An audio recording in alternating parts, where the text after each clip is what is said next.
Lebih baik kita buat resah itu preman daripada mereka membuat resah masyarakat. Kita adalah representasi pemerintah.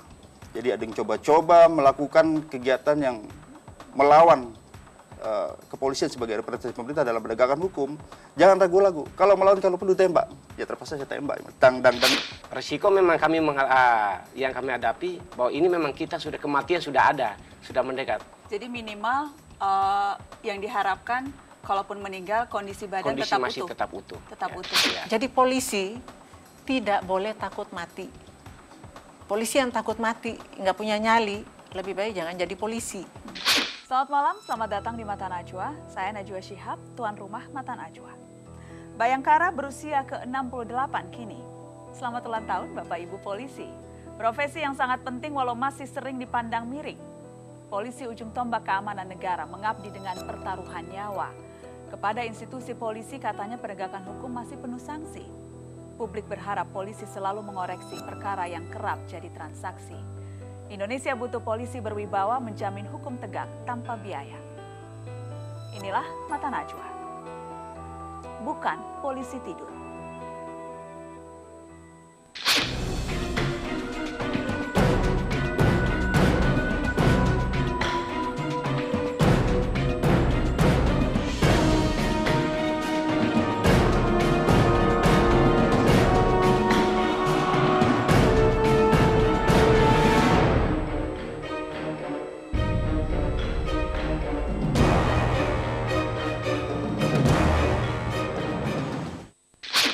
Pemirsa, menjadi seorang penegak hukum yang selalu berada di garda depan berhadapan dengan bom dan teroris bukan hal asing baginya. Rela bertaruh nyawa namun tak mau mempertaruhkan nyawa bawahannya, apalagi warga tak berdosa. Telah hadir di studio Mata Najwa, mantan anggota Densus yang kini Kepala Detasemen A Brimopolda Metro Jaya AKBP Deonigio De Fatima. Selamat malam Pak Doni. Selamat malam. Terima kasih sudah hadir di Mata Najwa. Ya. Anda di Gegana, sempat Densus 88, pernah ditempatkan di daerah Poso, Ambon, Aceh, Papua. Memang selalu ditempatkan di garda terdepan dan posisi-posisi yang sulit. Betul. Saya ingin dengar cerita dari sekian banyak pengalaman. Mungkin kita mulai dari ketika di Gegana, menjinakkan bom. Ya. Apa saja pengalaman Anda ketika harus menghadapi tugas sesulit itu, menjinakkan bom? Yang pertama, kembali kepada personnya, itu harus mempunyai ketenangan yang bagus.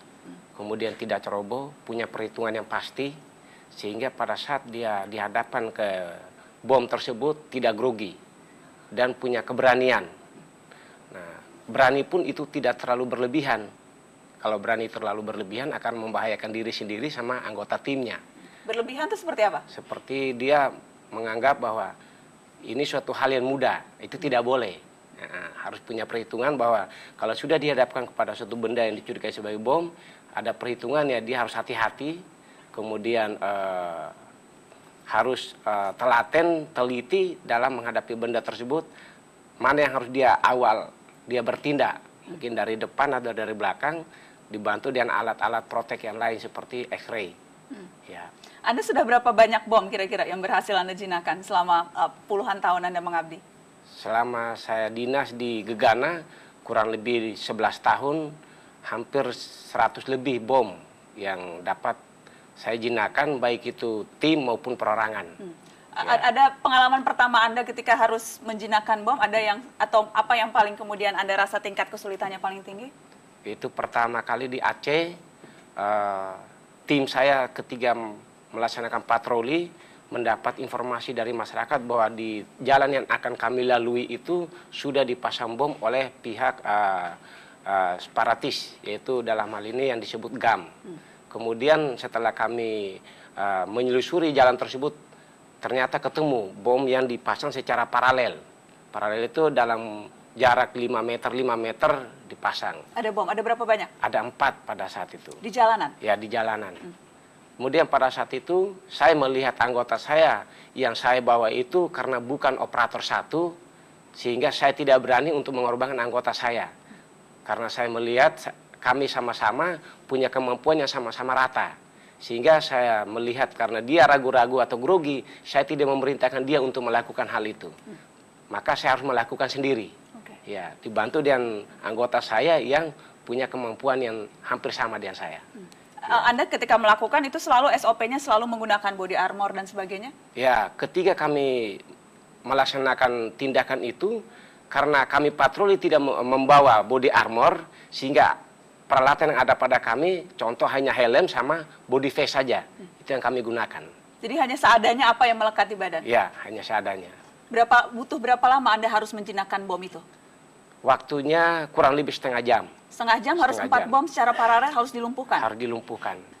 Itu pengalaman pertama atau pengalaman yang paling dramatis menurut Anda? Itu yang pertama. Itu yang pertama? Iya. Butuh waktu setengah jam? Iya. Rasa leganya seperti apa tuh ya? Saya membayangkan pengalaman pertama menjinakkan bom, 4 ada di jalan di Aceh. Ya, memang perasaan takut setelah kami lakukan itu menjinakkan, setelah selesai itu memang perasaan lega tapi mandi keringat. Mandi keringat? Ya, mandi keringat. Ya.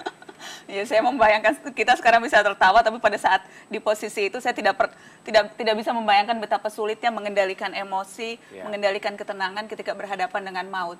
Ya. Tapi itulah memang tugas sehari-hari. Itu tugas sehari-hari, tapi memang kami memang pada saat jadi polisi sudah dibuat suatu ikrar atau perjanjian mementingkan kepentingan umum daripada pribadi, sehingga itu tertanam dalam diri kami sebagai anggota polisi. Yang kami lakukan adalah untuk memberikan kenyamanan dan keamanan kepada seluruh warga di muka bumi ini. Ya. Ketika sedang berhadapan dengan maut di depan mata menjinakkan bom, itu Anda berpikir tentang itu, ada dihantui ketakutan, atau itu sudah menjadi hal yang biasa saja? Memang perasaan dihantui oleh ketakutan itu wajar, manusia normal punya ketakutan. Tapi ketakutan itu tidak artinya tidak membatalkan niat kita untuk membuat hal yang baik kepada orang lain. Ya. Tidak pernah itu? Tidak pernah. Dan memang harus kita hadapi. Apapun risikonya yang setinggi apapun, dan ada ketenangan pada diri kita, kepercayaan bahwa itu Tuhan akan menyelamatkan kita kalau kita berbuat suatu hal yang positif pada orang lain. Tadi Anda katakan biasanya SOP-nya membawa body armor dan sebagainya. Tapi apakah itu otomatis akan melindungi atau hanya sebatas bisa menyelamatkan nyawa ketika bom itu meledak, atau hanya sebatas melindungi dalam batas-batas tertentu saja? Ya, body armor yang kita gunakan pada saat kita dihadapkan kepada bom yang mungkin lebih tinggi, toh kalau pada saat kita mendekat ke bom itu dia meledak, kita tetap resiko meninggal tetap. Hanya saja melindungi dari badan kita mungkin masih utuh. Ya, jarak tertentu. Kemudian artinya dia hanya memberikan perlindungan kepada kita dengan kekuatan bom. Mungkin bomnya ledakannya tidak begitu besar, kita selamat, tapi tidak luka. Okay. Nah, tapi kalau kekuatannya besar, mungkin tidak luka, tapi dalam tubuh kita hancur dan tetap meninggal.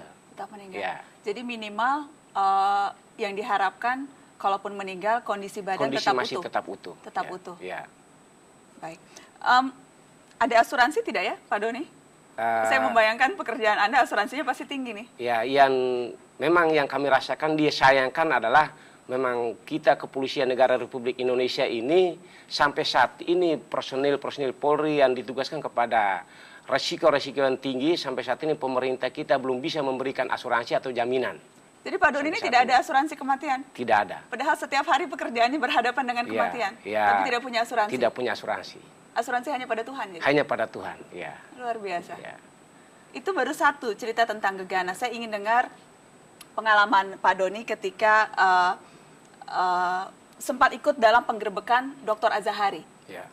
teroris yang terlibat serangkaian tindakan bom dan teror di tanah air. Ketika itu tahun 2005, penggerbekan di Batu Malang, Anda juga salah satu personil yang menggerebek dan melumpuhkan Dr. Azahari. Ya. Ketika pada saat itu ada informasi, kami menerima perintah dari pimpinan kami yang tertinggi, dalam hal ini Pak Komandan Detasmen 88 Mabes Polri, memberikan perintah kepada kami malam hari untuk siapkan tim. Kami pun tidak tahu berangkat kemana, tapi diperintahkan untuk siapkan personil dan peralatan yang ada. Kemudian, jadi Anda waktu itu sebagai anggota Densus ya? Ya, anggota Densus. Okay. Kemudian pada saat itu memberikan himbauan kepada penghuni, dalam hal ini Dr. Asari sama kawan-kawan yang ada di dalam rumah yang akan kami gerebek, untuk himbauan bahwa yang di dalam rumah akan keluar diharapkan keluar tidak membawa benda. Beberapa kali memberikan himbauan kepada mereka, ternyata mereka keluar, mereka mengadakan penembakan pertama. Oke. Berapa mendahului. orang waktu itu di dalam? Waktu itu di dalam 2 orang. 2 orang. Ya, 2 orang. Jadi dengan Dokter Azhari ada 3. Ya, 3. Jadi sudah dihimbau keluar Ya. menyerahkan diri, tapi Menyerahkan mereka diri. kemudian menolak, Ya. bahkan justru menembak. Betul. Pada saat itu memang almarhum Dr. Azhari sendiri yang menembak kepada anggota kita dan kena kaki. Pada saat itu kita menganggap bahwa itu berbahaya dan sepintas kami melihat dia menggunakan bom rompi bunuh diri. Nah, maka kami sebagai polisi bukan membunuh tapi melumpuhkan dan berusaha untuk menangkap mereka untuk diproses secara hukum. Namun demikian mereka membahayakan kita, maka kita lumpuhkan. Pada saat itu kita nembak kakinya. Nah, ketika Pak almarhum Dr. Azhari jatuh, maka kawan anak buahnya yang sudah siap menggunakan bom rompi bunuh diri ini, dia ledakin, kemudian meruntuhkan gedung yang mereka tempati itu, itulah yang membuat Dr. Azhari meninggal. Oke. Ya. Jadi ketika kemudian langsung pada saat itu polisi, saya ingat polisi kemudian ketika itu Densus tidak langsung masuk karena Ya. khawatir rompi yang dikenakan itu masih bisa berpotensi untuk ya, aktif. masih aktif ya. Karena waktu pun sudah mulai larut malam, maka dari pimpinan kami memutuskan untuk dihentikan gerakan, namun dijaga lokasi tersebut sampai esok harinya baru bisa bertindak bahwa memeriksa Dr. Azhari ternyata menggunakan bom yang masih aktif. Bom yang masih aktif. Ya. Itu salah satu pengalaman sebagai Densus. Ya. Tapi kalau pada saat peluru dekat mungkin hanya 5-10 cm, itu di badan kita tuh seperti gitu. Jadi kita dengar dan baunya kita tahu.